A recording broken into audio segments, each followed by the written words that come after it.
You're listening to the Phatcast, live from the studio with Colin Reynolds. It's so good. Narcissistic psychopath. Can't believe you'd call me that. While gazing at me in your broken mirror. Hashtag irony.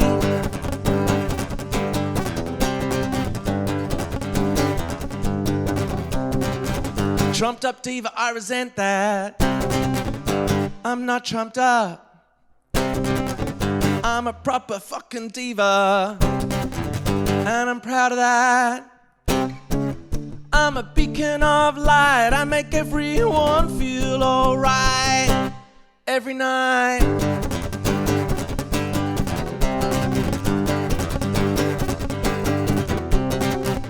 You're winning our friends by telling them I'm gaslighting you while you're gaslighting me. Hashtag irony. I am so tired, don't understand what you want from me. Don't wanna fight, nothing I do can make you see my love, my love. My love was not enough. I'm a beacon of light. I make everyone feel alright every night.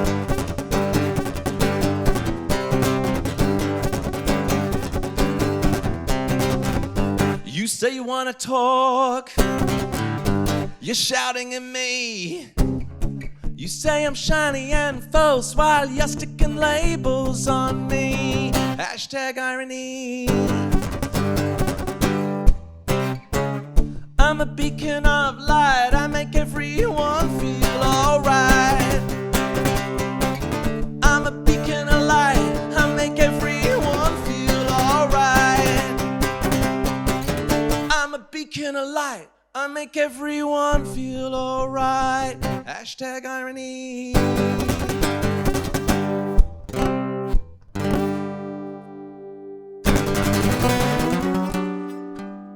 Big finish, big finish.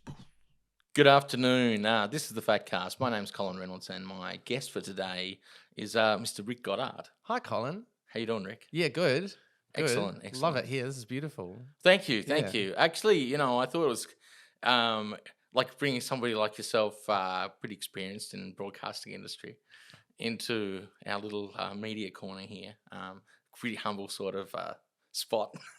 But the thing is now it's about what you can create, isn't it? And so like I've been a judge on the My State Student Film Festival now for 10, 15 years. Sure. And the tools are in everyone's hands, and good storytellers, good visual people, they make amazing stuff. Like we've got it all. In a way, that's the challenge, right? No doubt. Well, look, in some sense, what you need to do is find a clever way to restrict yourself, because, as you said, it's kind of out there now. It just reminded me of back in college, a couple of friends of mine. It wasn't like a film festival, but it was like a school class film festival type deal. Anyway, my friend who made the winning video, they were doing it on Super 8s.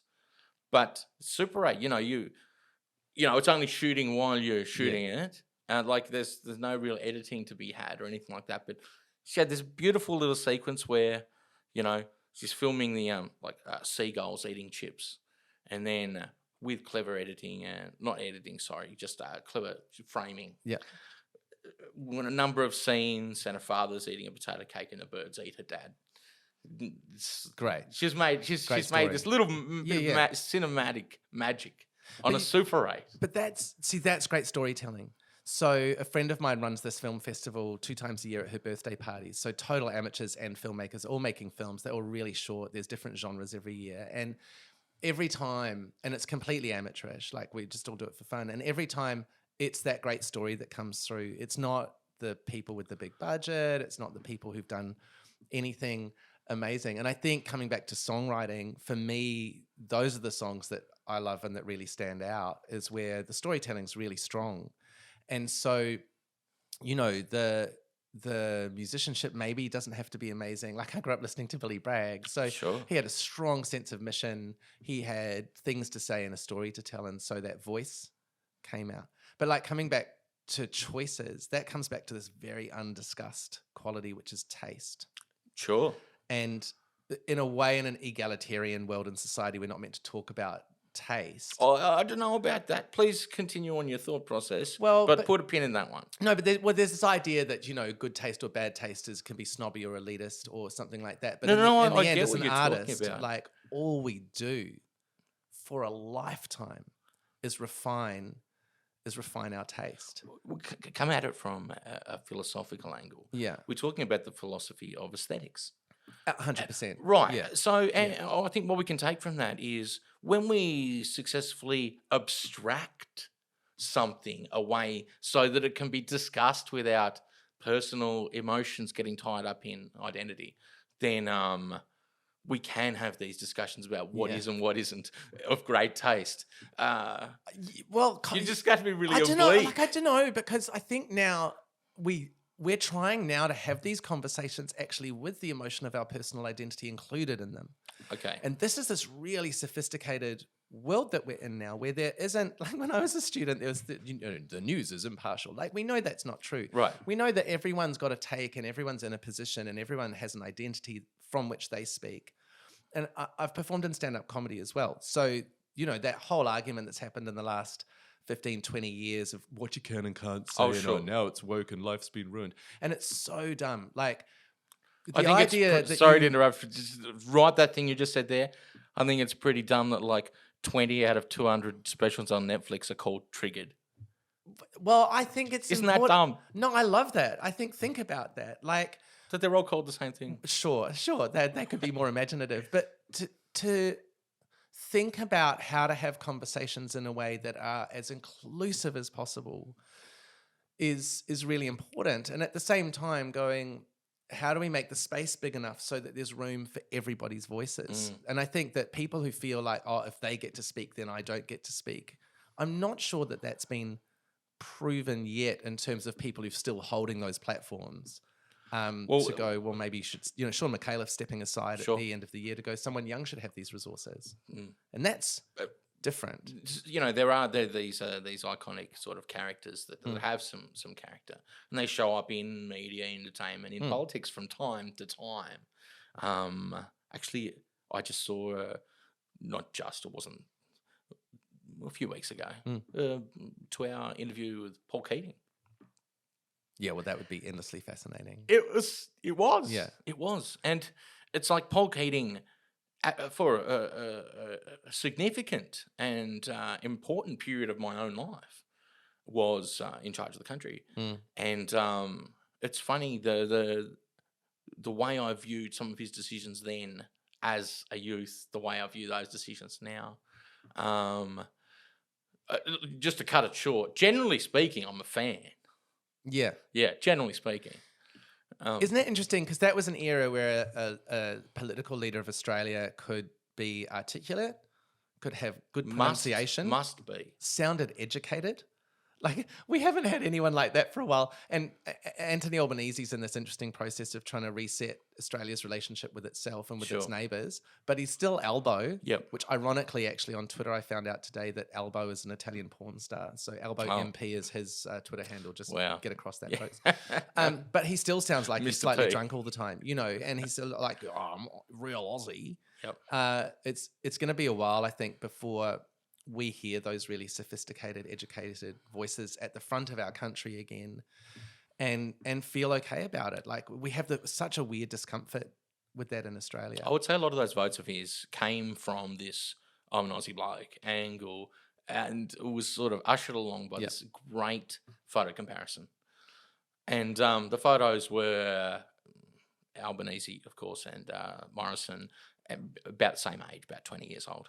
And the caption was like, if you were headed to the big day out and you had a spare ticket, which mate are you bringing?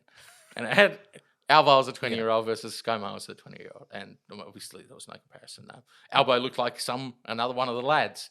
And Scott Morrison looked like he was, I don't know, working at a funeral parlour's accounting department. Or Well, there was that something. moment where I think Scott Morrison called Albanese a loose unit and didn't realise that for a large amount of Australia, that sounded awesome. Yeah.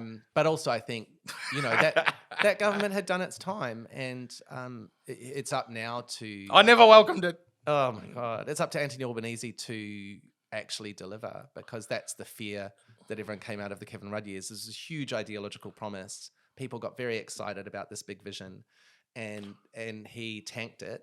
And then everyone in Australia got afraid to ever talk about big vision again. Sure. Well, we ended up with this the teal independence. He started telling a story again, Sure. back to storytelling that we can hold on to, and that has meaning. And this weird battle in Australia has been about people telling a story that didn't have any meaning, and that was about them versus us. Everything's terrifying. Be really frightened. But then an opposition who were too scared to tell a story that had dreams and hopes and ideals in it, because that had failed in the past and they'd been burned. And then you get this further irony, having worked all my life in storytelling. So I've worked as a stand-up comedian, I've worked as a theatre artistic director, actor, all of that kind of stuff. And the environment to be an artist in Australia has become, by kind of a year and a half ago, the most hostile it's ever been. It's hard to to make a living as an artist. That's not the spicy cough, No, that's right. The structure, and that's the respect. And like I, as a storyteller, and touring shows to Adelaide, operating independently, operating as a company, I got a job as an artistic director of a small to medium company, aged 28, and it was a $500,000 turnover, and we were making whatever many shows a year. I was able to reset the strategic direction of it. We trained a whole bunch of people to make their own work, cutting edge work, experimental work. And this was before Mona. Sure. So we'd have in Tassie, these people turn up, and 75 of them would go, "It's so great this is happening because there's nothing like this here." And everyone else would go, "Can you just put on a proper play?" But the world then, I didn't realize was like a lush position. That doesn't exist for anyone now. Sure. Not that young, that kind of support. And there were 35 of those companies around Australia, and we thought that was terrible because we'd just lost 60. Well, I mean, not just entertainment industry, but right across all sorts of industries. And this isn't recent. This is a product of 30 or 40 years. The casualization of the workforce, right? And this flows down and affects the artist too. When they talk about the gig economy, it's like we've gone so far backwards from individually holding full-time jobs to holding a number of part-time jobs, to some people not even actually holding a job but relying on an app to deliver their moment-to-moment work. Isn't it sort of terrible that there were people doing gigs, which was really hard, and there were people with jobs, and we've ended up all doing that. Yeah. And that's been deliberately done by, these tech dudes in the States, mainly Seattle. Well, the people who hold most of the money want to Uber keep guys. holding most of the money. But they've deliberately, the Uber thing has just been kind of come out in the Well, why press are about their they strategy. going to pay tax in Australia if we haven't got laws that require them to? And etc. That's maybe they do. I'm speaking ignorance. I don't know how it all works. Well, I do know that the Airbnbs, among others, was a massive force in basically making housing, even renting, unaffordable to just about everybody. So not only that, but they've also then gone, "Oh, you own property," which was a position of status. What we're going to do now? We're going to give you. We're going to make you someone who does laundry for tourists. Right. So it's this weird thing. And in the process of doing laundry for tourists, we're going to take some of your money. And they hold all the money. So it's this massive movement of capital, but it's also a massive movement of control away from government. So if you're, democratic socialist sort of country, which is essentially what Australia is, even though we struggle with that identity. Well, it's a capitalist welfare state, ultimately. An idea that life's not that fair, and the government plays some role in trying to make things a bit more fair, so everyone born here has a chance. And that has been completely methodically destroyed. Yeah. piece by piece. I grew up in a fairer time. My parents grew up in a much fairer time. So in the 1970s, I love this statistic. The gap between a CEO and a worker was about 4 times the wage. Yep. That's what a CEO would get. And that gap is now like this. Yeah. And the gap between rich and poor has only been that big. We've exceeded it now by miles in the French Revolution. Wow. And that's when the people rose up and tore the place down. Well, he didn't have any cake to eat. That's right. You know, so Yeah. yeah. And it's kind of disturbing because what that all comes around to in the end is mental health. And I've got to a point now in my radio role where I say to people, well, do you think the role actually with this is not someone doing a freaking yoga class? It's that they don't have a secure income that can feed a family. Because there was this idea that a man needed to be paid enough money in his job to pay for at least like 4 to 5 people to survive. Right. That was a living wage. Then as more and more women entered the workforce, and I spoke to the This is psychiatrist including recently, the on path to buying a house, on the path to buying a house, and with enough paying time for the wife, the kids, the school, everything. and to play in a football team, which could actually train because everyone had the same hours. Everyone knocked off at the same time. To be able to live in the same town that their Yeah. kids go to school. Yeah. And his wife works, and at least, you know. So it's all of that kind of that's stuff. it. The wife didn't work then, was the idea. Of course. And Annabelle Crabb's done such good work about why everyone needs that person to have a nice family. But with Australia, because we're so egalitarian, you get 2 people working, but no one gets then a cleaner, a gardener, a cook, and a nanny, which would make that actually work. Yeah. And I've seen that play out. One of my brothers lives like that. So With or without the extra? with all the extras, yeah. With the extras. Yeah. Oh, because they're busy and they that sounds work. fantastic. They earn incredible money, but they're in the law. But like that sense of egalitarianism, it's run through my family all my life, and my dad was very passionate about. He was a lawyer and he worked for the unions and then went on to the employment courts in New Zealand and fought to keep things like the idea that a public holiday hour is worth more than a workaday hour, and that an hour at 3 a.m. is more expensive. Yeah. Because the employers always want to go, oh, well, you know, an hour's an hour. Right, of course, yeah. That's the gig economy. Yeah. That's what these tech geniuses have created in this industrial revolution that we're living through.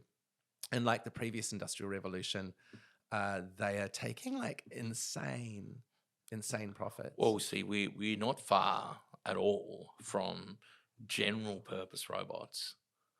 You know, They've got robots doing stock take at Kmart. yeah. Awesome. So here's the thing, right? So let's look at this terrible world that we live in and the gigs and all of that. What's been really interesting to me is watching this generation of artists come through because I'm doing my music for fun, right? Yep. I'm having a good time. Yep. I just want to have a good time. I'm 50 and I don't want to take up space that should belong to any other people. You should stop music. You're too old for music. Didn't somebody tell you that? Music's just got interesting. You're not because allowed. 50 years old. Too old. The thing that's interesting at 50 years old is that I've been through a divorce. I've lost both my parents. And as I said at my dad's funeral, really most kids' stories only get interesting once the parents are out of the picture. There we go. It's how you Sure. start a kid's story. Yeah. What I've been writing about over the last 5 years is that kind of pain. And like middle-aged dating when everyone has kids is fucking brutal. Sure. And the consequences of everything are so full on. The experience of your identity changing through all of that. There's no stage at life at which people aren't experiencing things that are really important to talk about. You know, we need more bands out there doing music about menopause. We need more bands out there tackling Music about menopause. all of the stages of life. It doesn't matter. No, what does it for mean? sure. No, but it just... Not a musical about menopause, which I'm sure exists, and it would be very Or profitable. it was just like, I hadn't heard those words arranged in that order Well, before. that's the point. That's the point. Yeah. And this is why diversity is so important.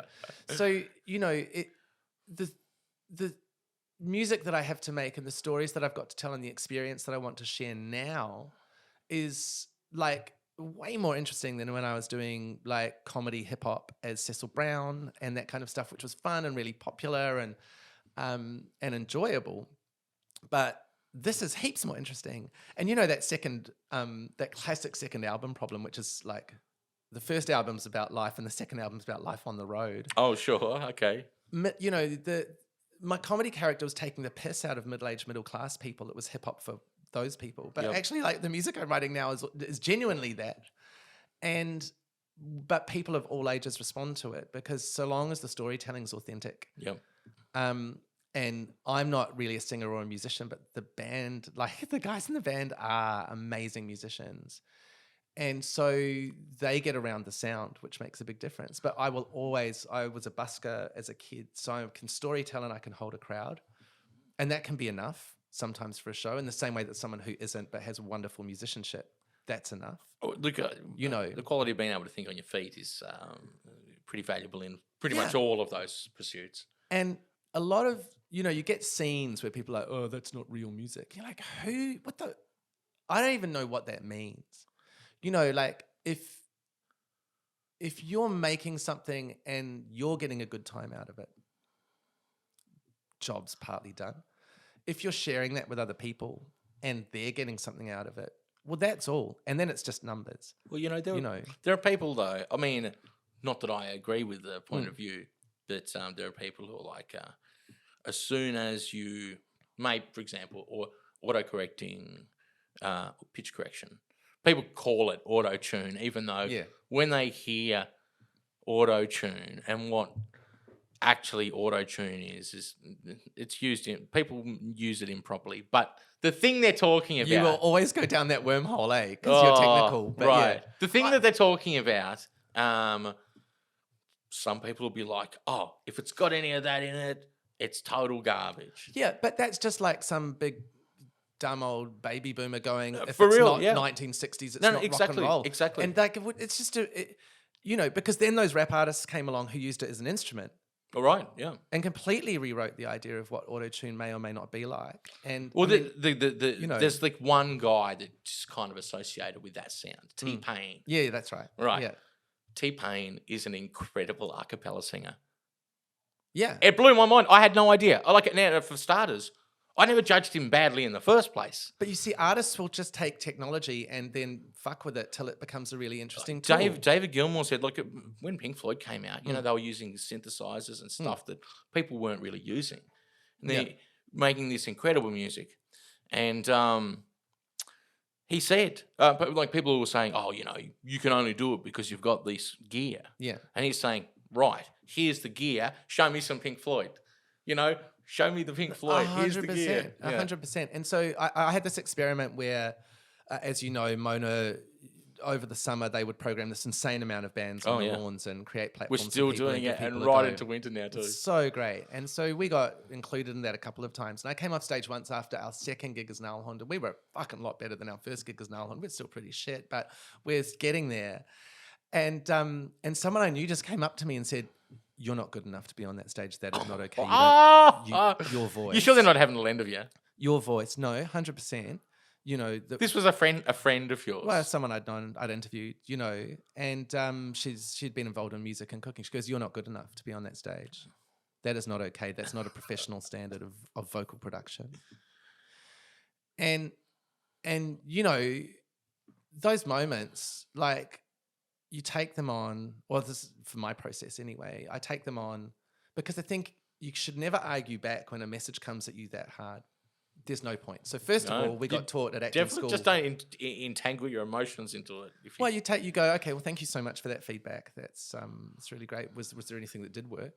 And she thought the band was good, so that was nice. And then you go and I start talking to people going, well, what do you think? What's your take on this? And then I just went and fucking trained.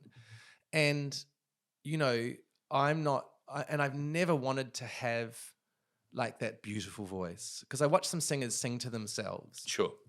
And for me, that's not to my taste.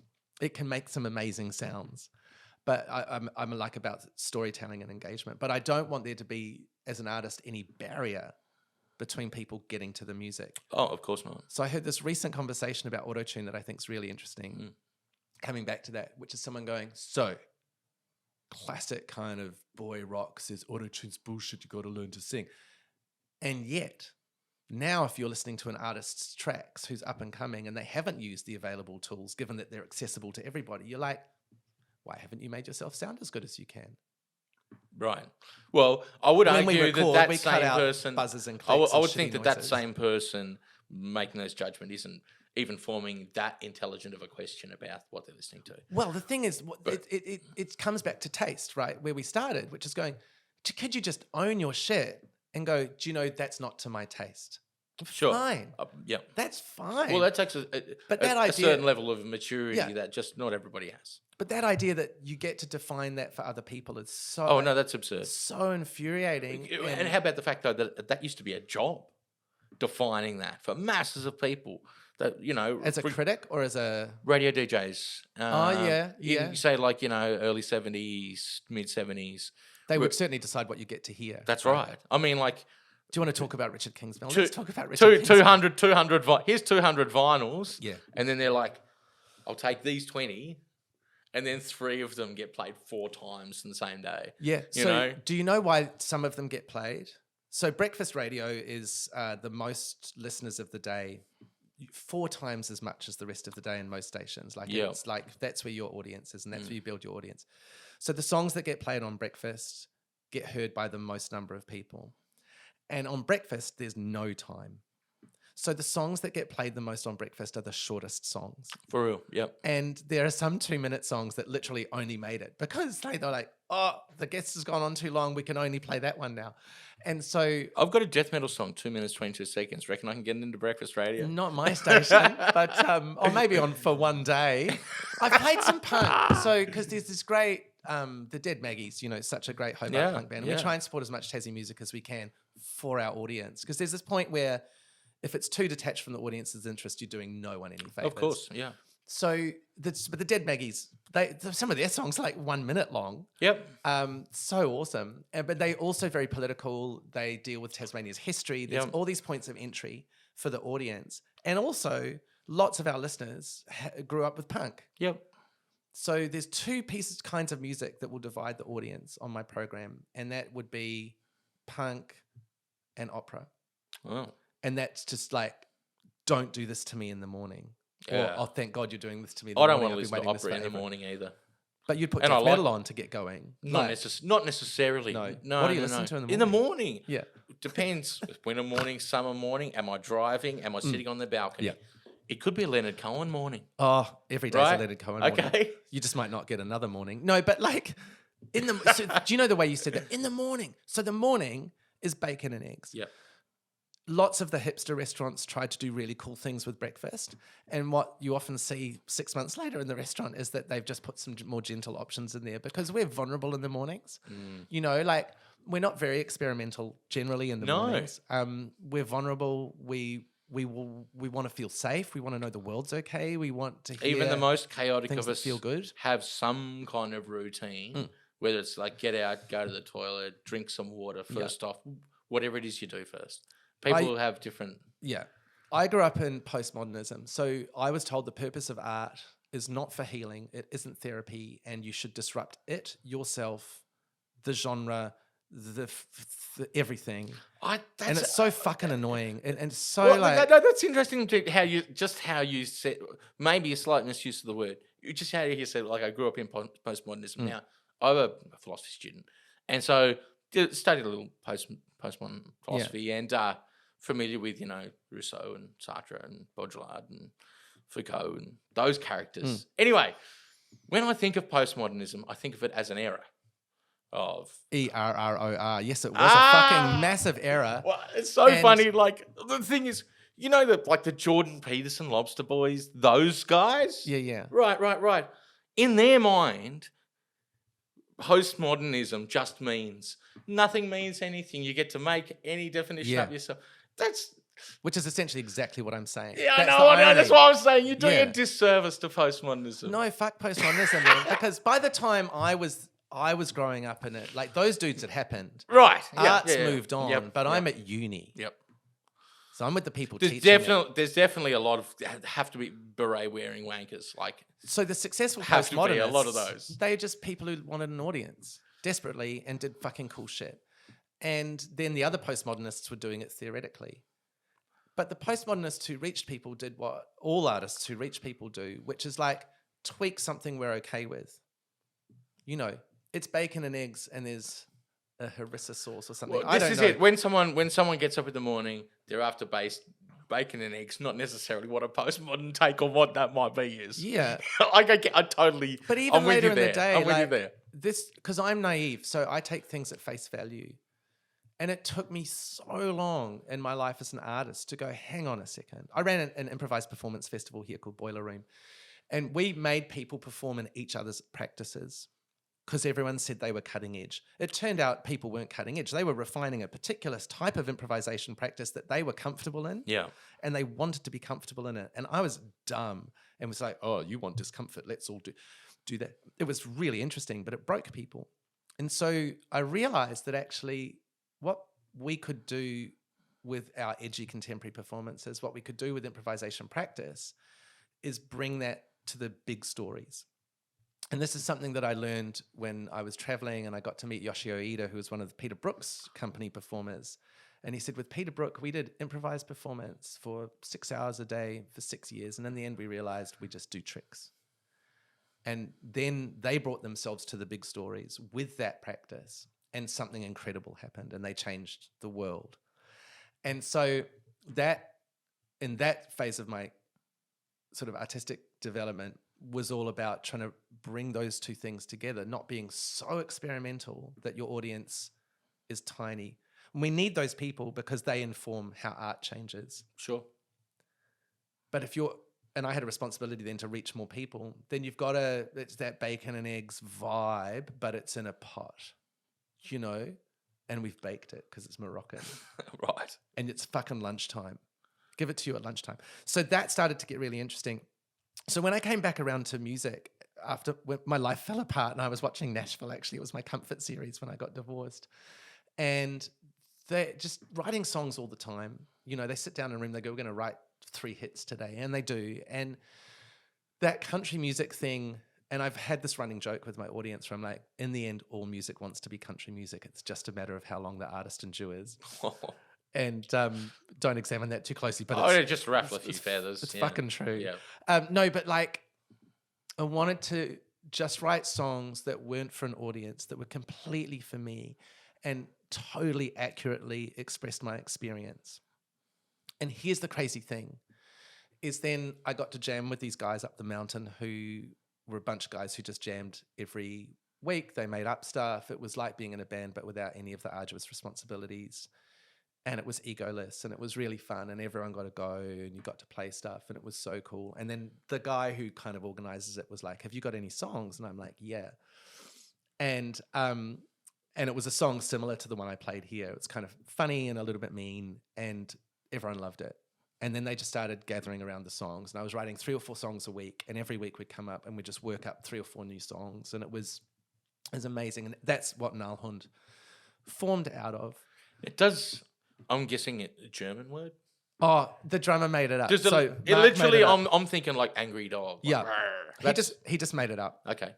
Yep. We actually don't know what it means. Oh, sure. So it might not even be a word. It's not a word. It's not a word. Yeah, Aha. I think there's We've got some some closure weird on it. like 3D gaming character that does Oh, exist. okay, but sure. no, he just literally said. But you know, This is cool energy. pronouns don't count as regular Yeah. words in that sense anyway. We were both single at the time, so Not I a said, Scrabble word. I said, can we be bewilderness? He like, that is the dumbest name, we'll never get laid. So he felt Gnarlhund was a better Bewilderness. percentage of, it turned out I'd stolen that from someone anyway, comedian. So It's good. yeah, Good name. lucky we got caught out. But what was really interesting about that, because I've busked, I've done covers, I've done comedy hip hop, I've done comedy songs, which is basically how I ended up at the ABC because of the comedy music is what got their attention. And in the end, one hip hop song got me my gig. It was like such an Eminem 8 Mile moment. They asked me to perform at the local radio awards.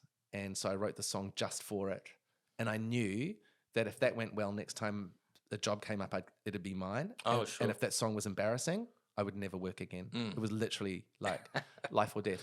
But anyway, so with the music, having just tried to only do this very simple project, which is write about a tiny moment of living and embody it musically in a way that's enjoyable, that the art helps you sit in this moment in some way, suddenly there's this response to it. There's people wanting to gather around and play it.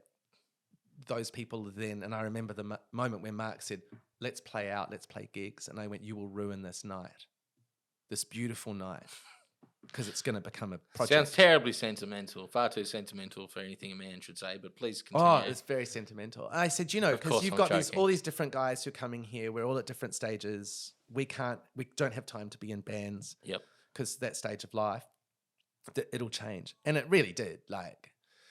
But on we went, and we played these shows, and then Mona very generously had us. Then I got told I couldn't sing, and then I went and got some singing lessons, and that was really great. And we just tried to play without taking anyone else's space or do anything. And then this dude from the Vandermolen Touring Company gets in touch, and he's like, "We want you to play support for Hoodoo Gurus."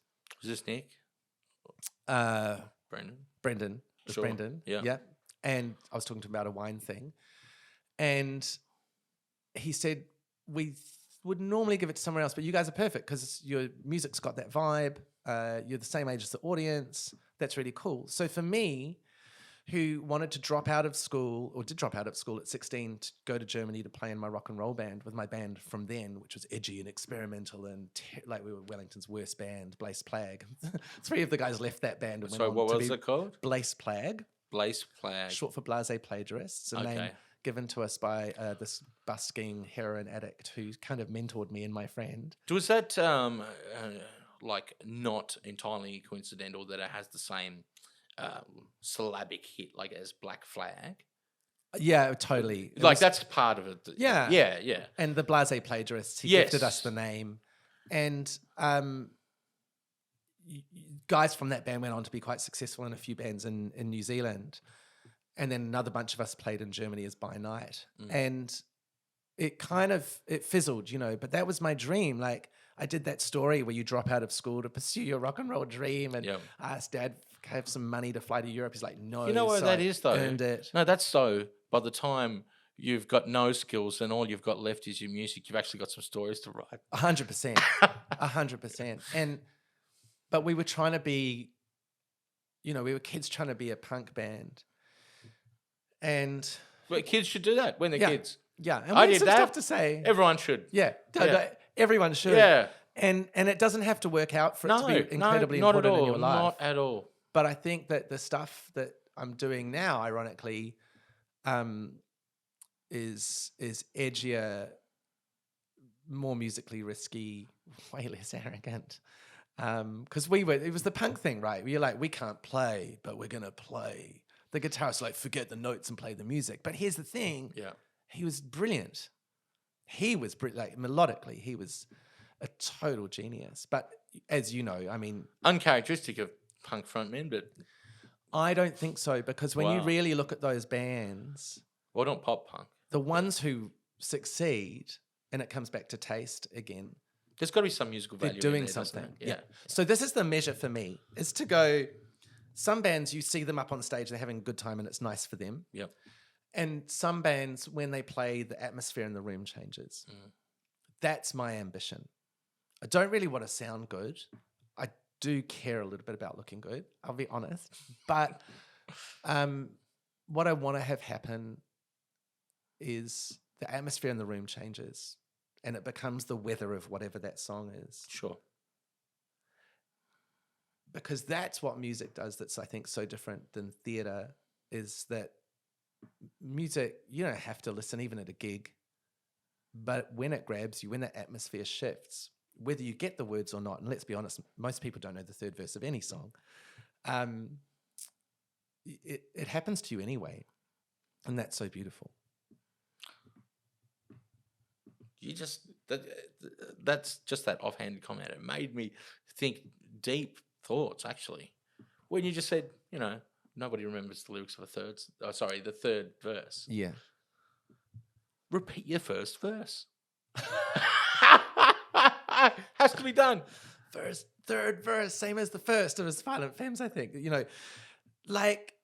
And Mark has said that to me. And this is the thing about the process of making music with people, is that conversation where he goes, man, we need that chorus another 2 times. Just let us sit in it. Oh, just bring that verse back. Let's have that again. We're just getting around it, and then we've moved on. Just come back. And so that process of ever simplifying, and then as we started to play out live more, I'm like, the easier I make the songs to play, the more we can bounce around on stage. Totally. So I started to write easier shit. Yeah, brilliant. And then we became a better live band. Yep. And then you record, and then you're like, oh man, we can be so much better. And then we enter this spiral where you're like, as soon as you start really trying to be good, it's a bit depressing because you're never good enough, And we had avoided that for a long time as a band because we just wanted to have fun. And then you start playing out and you're like, fuck, if we're going to take up the space, it is respectful to the audience to be hitting that standard. There's that point where whatever that is, like in terms of punk, it might not be an incredible technical musical standard, but it's a vibe. Sure. In terms of dance music. And the thing is with punk, whilst, disdain would for sure be thrown at highly sophisticated, harmonies and all of that. That's not part of what punk is. But there's nothing wrong with chops in terms of rhythm. Like you can't get music if there aren't chops in terms of rhythm. For sure. But I'm saying you can have, you might not have like odd time, like math rock type shit, but you can have your punk act can be super tight without taking any of the punkness away from it. Well, all the good ones are. I mean, that's right. And the joy in the execution and of a brilliant tight execution, Yeah. And that's something I learned working with this guy who was this amazing percussionist, Josh Green. He was founding member of Pablo Picasso. And he's the person who taught me about intention. Okay, sure. That when you hit something, like the way you do that's everything. And there's something so pure about that it takes it all away. Then it comes back to this really important thing, which is what you do. Actually, well, that's a matter of taste for you and for the people who like that kind of thing. And if you can get your thing to them, which has become in some ways easier in this world, in some ways harder, then you're in a really happy place because you're not putting your stuff out into a void, which is draining. Like no one can survive that. But how you do it is everything that matters. Your intention, what you bring to the stage, what you want to do in that room today, what effect you want to have on people. And I think this is much under-discussed in art and music education. I feel like punk is one of those spaces where, like, the old path kind of almost still works. Dirty, ransom note-looking flyers, literally word of mouth, graffiti. Yeah. Like, that kind of still works for punk bands.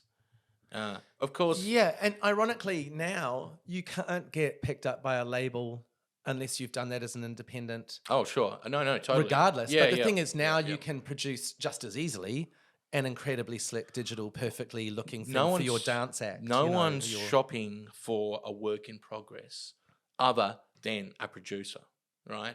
And producers tend to have projects they're already working on. Or, the thing is, it's a good point. If you want someone to put money into something you're dreaming about, it's not going to be a producer that does that. It's going to be somebody that, look, where am I even going with this? Somebody that wants to be able to pick up your perfectly formed thing, put their own name brand on it, increase distribution, and just get money for not having to work. But the step's even gone on further than that now, which is that they want you to bring an audience. Oh, yes, that's indeed exactly right. So I just got rejected simply because for my you solo album. Just because you can build an audience now, it's kind of like expected. Yeah, well, my whole life as an artist is a life of rejection, and I've done everything once to an adequate level, and then been told to fuck off. But no, I just got rejected most recently for an album by ABC, and they were like, "Look, basically, we've got so few staff. If you don't come with an audience, with a touring history, with a background, and with some airplay, we're not, like, it's just too big. We can't get you up that hill." So the expectation on artists now, and this is the irony, right? So you have all the tools available to you. You have all the choices available to you. You got Pro Tools. You got everything you could ever want. Every filter, every pedal, every sound. You can change the key. You can make your voice perfect. You can make your voice like a robot. You can do the thing. If you don't have the drive to get out there, and this is so ironic because that's where I started as a busker, and one by one build that audience, person by person, Right. tour, relate to them. I just saw the guy who opened for Kate Miller-Heidke, and he just won his audience in a second, loved him, went straight out and sold his merch, which is all hilarious and very cleverly thought through. And he's got that drive, and he'll do that work. And I think, again, when you're doing this stuff at 50, you're in a completely different narrative where we're doing it for our joy. And if we can bring that joy to other people and share that with them, that's really cool. But it's kind of a post-ambitious. I agree. I believe in not just music, but certainly music. Whatever thing you're going to do the thing for that thing. So like with music, do music because of the experience of that music. Yeah. Because of all of the leading up to the moment you're creating the music, or all of the what it demands of your creativity, the enjoyment of being able to produce music in the moment and listen to something while you're playing it. There's all of the attached aesthetic qualities. Yes, all of those reasons. That's why we like the thing. Though, and this is, you and I never quite agree, which I kind of love. I read this book about how to write a novel. It was written in 1950. So old. And the guy's like, listen, writing is nice. No one's going to stop you writing. Write what you like. But if you want to be a novelist, you have to have such a need to be heard to drive you, to get that fuel, to be out there, that you will not give up. Really, he's talking about work ethic, but reducing it further. It's about being able to deal. It's not work ethic. Like, I can go and work hard and get a result, and that's nice. Well, it's not motivation. It's not motivation that gets you there. It's discipline. We can work really hard, and you'll still get rejected. You'll still get pushed back. You'll still get told you can't. I think resolve. And no one wants your album. Resolve is what we're looking for. It's this desperate need to be heard. Yeah. Like, it's got to be so important to you that what you have to say and do gets out to that audience. And if you watch those big stars, like, yes, they're very hardworking. Yes, they take advantage of these opportunities. Yes, they don't give up when they're kicked down.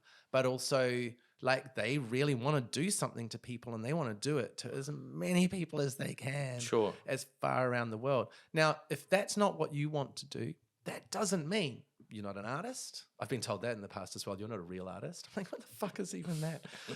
It doesn't mean you're not a musician. It doesn't mean you don't have a right to make music. And something that I've said to my children so many times is like, don't stress. There's a million lives that you can lead in music.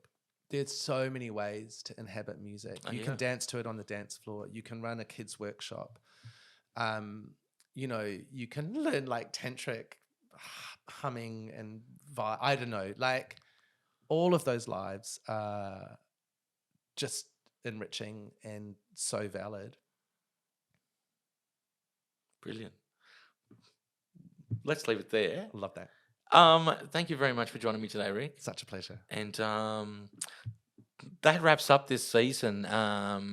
Be sure to check out all the episodes you haven't seen yet. Am I the finale? You're the finale. Oh my God, what's the twist? When we'll be back in November. Good twist.